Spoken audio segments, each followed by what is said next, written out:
Hahmottele kokonaisuus asettelemalla kivet paikoilleen betoni, tiili tai harkkopohjalle. Jos kyseessä on seinäpinta, sommittele alue seinän viereen lattialle. Jos kiven malli ei ole aivan sopiva, piirrä liidulla kiveen oikea reunalinja. Paras muotoilualusta on pehmeä hiekka. Helpoin työväline leikata kiveä on muotoon taivutettu lattaraudan palanen ja vasara.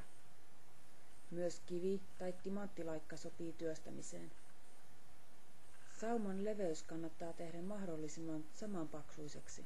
Se helpottaa puhtaanapitoa ja kestävyyttä. Kuulapäävasaran kuulapää lohkaisee kiven terävästi ja tasaisemmalla päällä saat viimeisteltyä hyvin. Kivi lohkeaa tarkasti raudanterän alla. Pienimpiäkin kiviä voi käyttää mukana sommittelussa. Näin saat elävämmän näköistä kivipintaa. Kiveä on helppo työstää, kun on oikeanlaiset työvälineet.